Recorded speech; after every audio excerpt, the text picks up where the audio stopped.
अरस्तु ने अपनी पुस्तक पॉलिटिक्स में दासता का विश्लेषण करते हुए इसका अर्थ स्पष्ट किया है कि दास पारिवारिक संपत्ति का एक भाग है।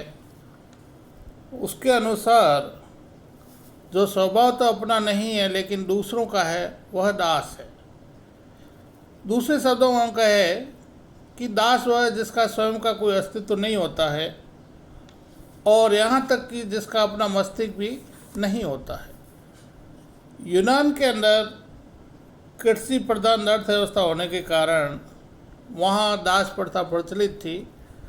अरस्तु ने उसी आधार पर दास प्रथा का समर्थन करते हुए इसे संपत्ति का हिस्सा बताया है और उसने कहा कि संपत्ति दो प्रकार की होती है, एक सजीव एक निर्जीव। और निर्जीव संपत्ति में वो कहता है मकान खेत होते हैं और अचल संपत्ति आती है, तथा सजीव संपत्ति में हाथी घोड़े अन्य पशुदास आदि सम्मिलित है। किसी भी प्रकार जो दास प्रथा है उसको अरस्तु ने दो भागों में बांटते हुए जो दास है उसको उन्होंने सजीव संपत्ति माना है।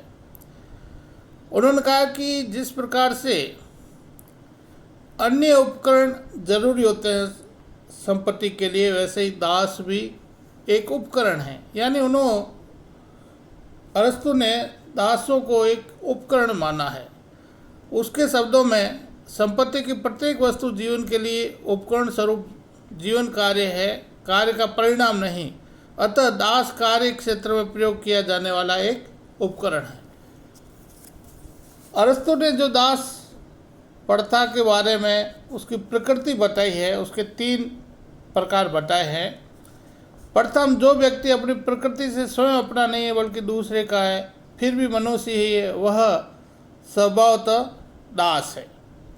दूसरा, वह व्यक्ति जो मनुष्य होते हुए भी संपत्ति की एक वस्तु है और दूसरे के अधीन रहता है, अरस्तु उससे भी दास कहता है। तृतीय प्रकृति बताते हुए अरस्तु लिखता है कि संपत्ति की वस्तु जो कार्य का उपकरण है और जिसे संपत्ति के स्वामी से पृथक नहीं किया जा सकता है, वह दास है। तो इस तरह से अरस्तु लिखता है, स्वामी अपने दास का स्वामी होता है पर वह उसी का नहीं होता इसके ऊपर दास न केवल अपने स्वामी का दास होता है बल्कि पूरा का पूरा उसी का होता है। यहीं से पता चलता है कि दास का स्वरूप क्या है, जो प्रकृति से अपना नहीं बल्कि किसी और का है और वह प्रकृति से ही दास है। और जो मनुष्य होते हुए भी किसी और का है वह संपत्ति है। अतः संपत्ति का कार्य संपादन का उपकरण कह सकते हैं, जिसका अपने स्वामी से पृथक अस्तित्व हो सकता है। इस प्रकार से दासता को अरस्तु औचित्य के आधार पर भी परिभाषित करते हुए कहता है कि दास प्रथा निम्न रूप से उचित है। उसमें पहली बात वो कहता है कि दासता प्राकृतिक है। वो ये कहता है कि प्रकृति ने एक को स्वामी बनाया है, एक को दास। इस आधार से जो बौद्धिक बल से ज़्यादा संपन्न है वह दास है और जो शारीरिक बल से ज़्यादा संपन्न है या बलशाली है वह दास है। तो स्वामी और दास को प्रकृति ने प्राकृतिक रूप से भी अलग अलग बनाया है। इस तरह से अरस्तु ये कहता है कि जो दास प्रथा है वो प्राकृतिक दृष्टि से उचित है। दूसरी वो बात कहता है कि दास प्रथा दोनों के लिए उपयोगी है। वो कहता है कि दास स्वामी के लिए उतना ही उपयोगी है जितना कि स्वामी दास के लिए।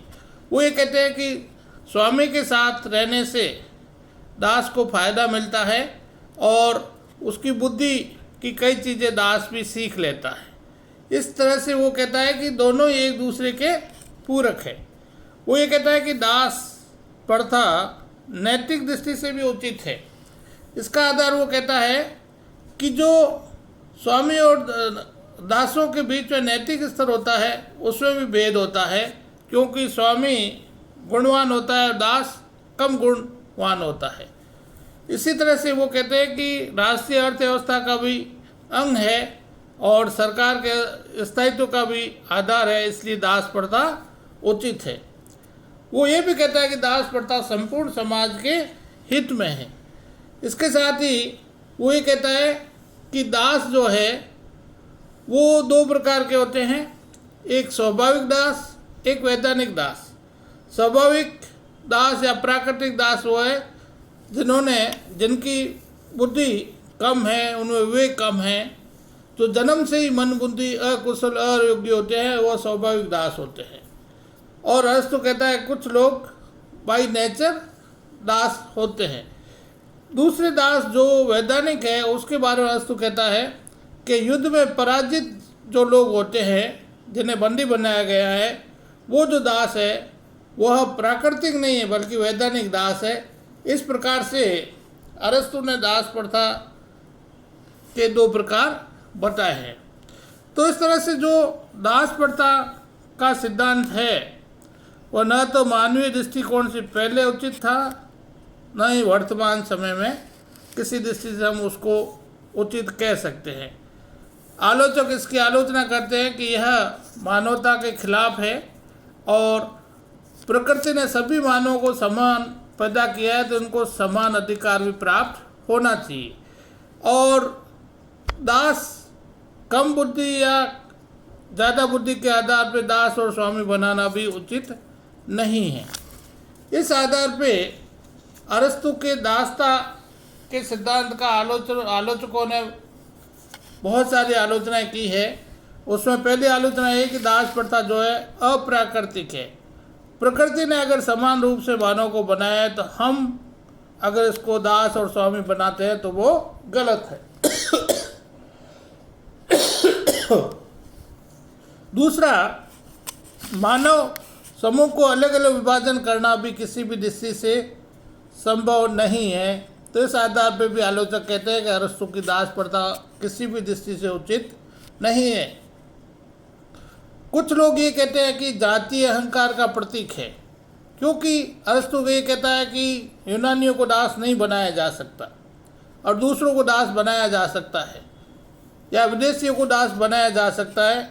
तो इस आधार पर लोग ये कहते हैं ये जातीय अहंकार का भी प्रतीक है।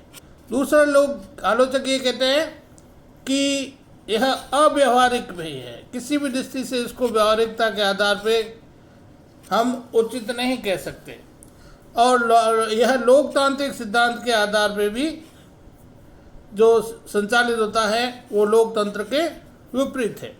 इसी के साथ हम ये भी कहते हैं यह अतार्किक है, अवैज्ञानिक है, अमनोवैज्ञानिक है।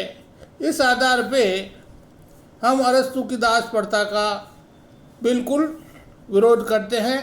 जैसा कि वैक्सी ने लिखा है, वैक्सी ने तो दास प्रथा के विपरीत कारण, दास प्रथा के कारण अरस्तु की पॉलिटिक्स को अवैध घोषित करने की भी बात कही है।